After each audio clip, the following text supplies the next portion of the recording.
Mayong gabi sa tanang mga kaigsuunan ug kahigalaan dinhi sa One Voice Christian Fellowship sa Dakbayan sa Iligan ug sa tanang mga makasabot sa pinulungang Cebuano sa Herald of Grace Covenant Bible Church sa Dakbayan sa Dasmariñas, probinsya sa Cavite ug sa tanang mga nagasunod sa atong mga buluhaton, Luzon, Visayas ug Mindanao ug sa nagkalain-laing dapit sa tibuok kalibutan.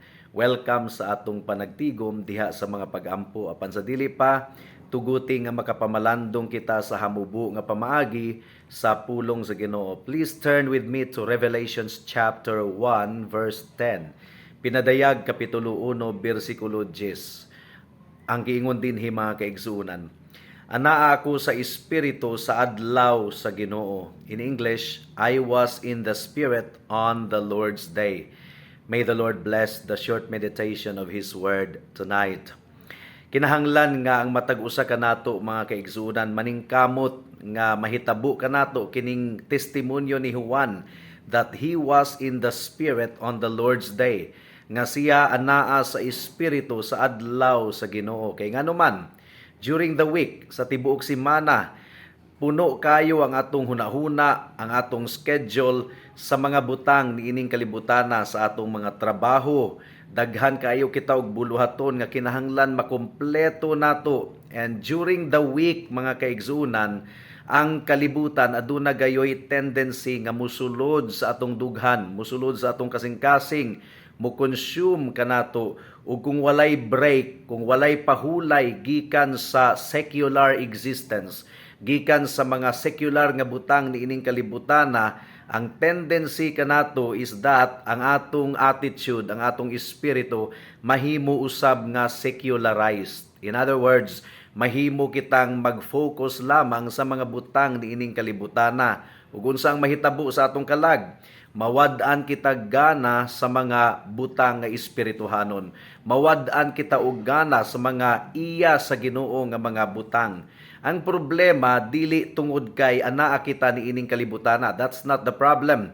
Ang problema, ang kalibutan nakasulod sa atong dughan, nakasulod sa atong kalag. Ang barko mga kaigsuunan o ang sakayan dapat lang, angayan lang nga anaa siya sa tunga sa dagat. Ang angayan lamang nga maglawig siya sa tunga sa dagat. Ang problema, kung ang dagat musulod sa barko, wala na, malunod na ang barko. Muna na'y katapusan sa paglawig ni ana nga barko. Malunod na. Si Kristo wala nagampo, wala nangayo nga kita tangtangon or kuhaon gikan sa kalibutan. Ang dili buot sa atong Ginoong Hesukristo nga ang kalibutan makasulod kanato. Kay kun makasulod sa atong dughan ang kalibutan, malunod kita. So sa adlaw nga igpapahulay sa adlaw sa Domingo, sa adlaw sa pagsimba, sa adlaw sa Ginoo, kinahanglan nga atong ibugsay ang atong sakayan as far as possible gikan sa lawig sa lawod sa dagat nga puno sa balod ug puno sa bagyo, ug kinahanglan ato kining ipadunggo sa baybayon sa espirituhanon nga kapahulayan ug kalipay.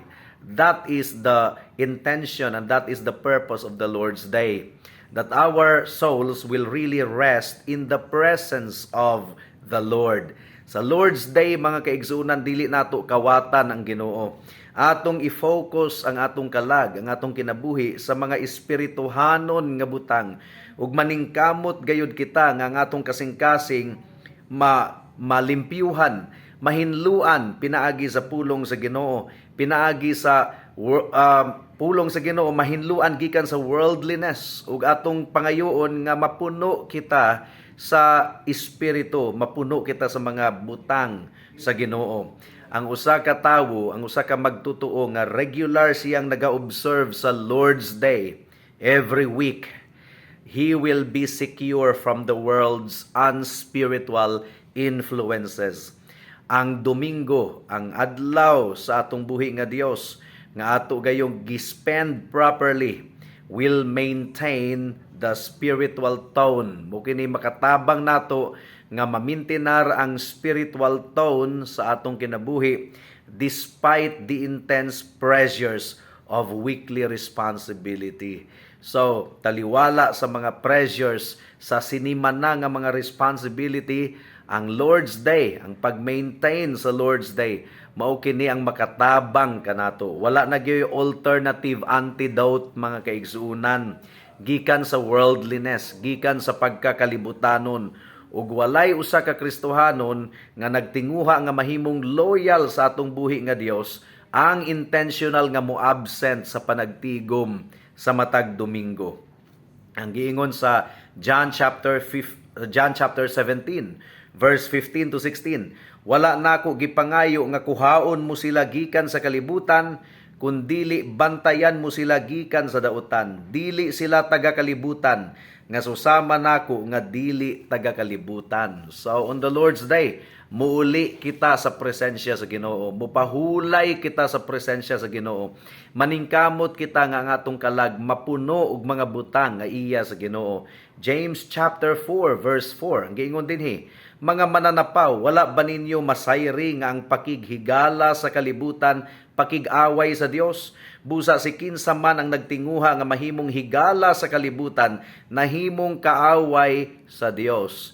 And our Lord's Day, usa ka na ka indikasyon kung kinsa gayud ang atong higala.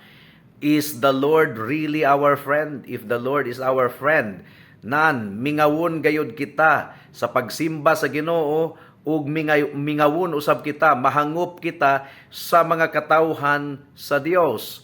But a professing Christian nga wala gayoy kasing-kasing sa pagsimba sa Ginoo sa adlawng Domingo, absent kanunay, his profession of Christ is not valid. Nahigugma siya sa kalibutan, dili niya mabiyaan ang mga butang sa kalibutan. 1 John chapter 2 verse 15, ang giingon dinhi, ayaw ninyo higugma ang kalibutan ni ang mga butang nga anaa sa kalibutan. Ang gugma sa amahan wala ni bisan kinsa nga nahigugma sa kalibutan. So this is really a warning nga kung ang kalibutan mao ang nakasulod sa atong dughan to the point nga atong gi-violate ang balaod sa Ginoo that we will spend one day a week alang sa pagsimba kaniya. This is a warning mga kaigsuunan. A professing Christian who does not want to worship God on His appointed day, ang iyang profession is really questionable. Hinaot nga atong susihon ang atong kasing-kasing.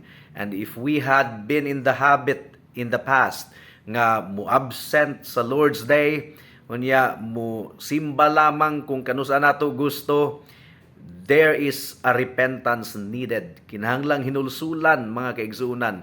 Gumikan kay dili ka na ang Christianity nga gi-envision sa atong Ginoong Hesukristo. That's not the Christianity that God wants. The church that God wants is the church whose members really love to worship Him, to gather in Him, and to hallow the Lord's Day that He has appointed. Ug ang nagabuhat niini kinahanglang maghinulsol ug mudangup sa Ginoo alang sa kapasayloan, alang sa kaluwasan sa mga dili patinuod nga luwas. Magampo kita.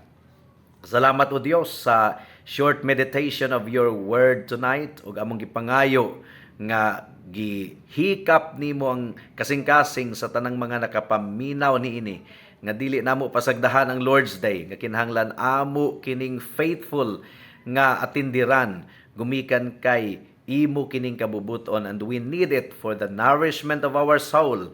Busy kaayo sa tibuok semana, dunay tendency nga ang kalibutan makasulod sa among kasing-kasing o among Ginoo hinaot nga imo kaming himuong determinado to really honor you and to have our souls refreshed on the day that you have appointed for worship, on the Lord's Day. And may the proclamation of the Word of God be solid Sunday after Sunday. Salamat o Diyos. In Jesus' name we pray. Amen. Daghang salamat sa pagpamati sa pulong sa Ginoo. God bless us all.